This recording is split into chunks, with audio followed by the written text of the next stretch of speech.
Hey folks, it's Rob from Rob's Movie Collection.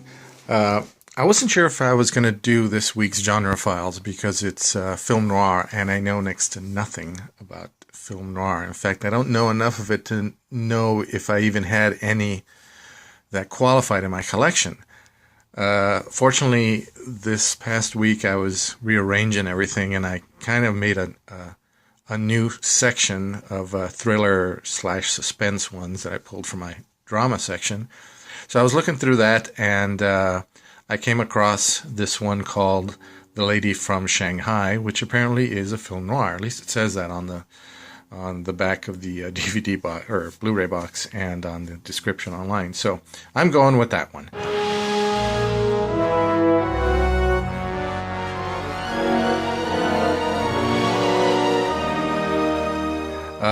The Lady from Shanghai is from 1947. It's directed by Orson Welles.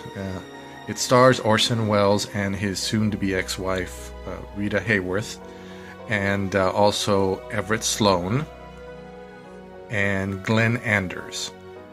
Now, apparently, there was some controversy during this film, or about this film, because Welles had Rita Hayworth cut her long, luxurious red hair and bleach it blonde.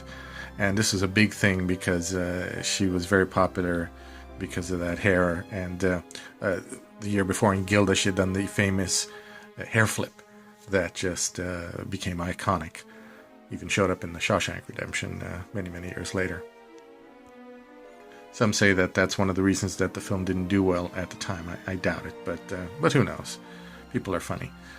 So Orson Welles stars as this Irish sailor named Michael O'Hara, who meets Elsa in the park and saves her from being mugged, and kind of begins to fall for her until he finds out that she has a husband. And but then the husband hires him as a sailor because they're going to sail from New York to San Francisco through the Panama Canal. And of course, many things happen, and there's crime and all that. I'm not going to go into it because the nature of these films is that there's a lot of mystery and stuff. And I can't say that, I don't know if it's just my inexperience with this type of film, but kind of halfway through the film, I figured I had it figured out. You know, I knew what was going to happen, how it was going to go. But then it turned out to go in a different direction, so I guess that's a good thing. Now, maybe if you've seen a lot of these films, you probably could guess it or you know, figure it out, but I couldn't, and for me it was a nice little surprise. It's pretty good. I know I've seen what would probably qualify as film noir, but I haven't seen a lot of these, so I found it pretty enjoyable. Now, apparently, this film was not a hit. It wasn't very successful, and in fact, even today, even though it's grown in popularity and got a little more respect, it's still not considered by some people to be one of the best films or one of Orson Welles' best. It kind of threw me off to see Orson Welles with an Irish accent, or at least what he was doing as an Irish accent. But because I haven't seen him in a lot of things aside from Citizen Kane and a couple of other things. So, but a lot of the actors were really great. Rita Hayworth was great. You know, she's that woman that is beautiful, and you know you shouldn't get involved with, but you can't help it. Everett Sloane as Arthur Bannister, her husband, was fantastic. He was very, you know, creepy and mean. But the real creepy guy was Glenn Anders as George Grisby. He did a great job. He was, I mean, I thought Peter Lorre was creepy, but this guy is just creepy, but in a weird way. It's kind of hard to describe. He's almost comical at times, but then underneath it, it's like, oh my god.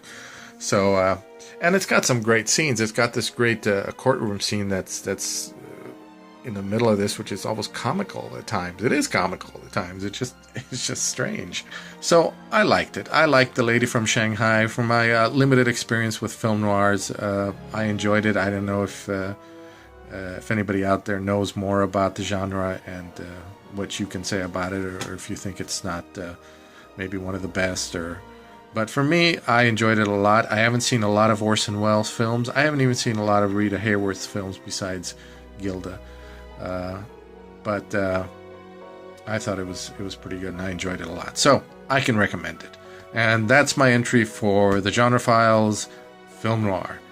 So yeah, check it out, and keep watching those movies. All right, bye.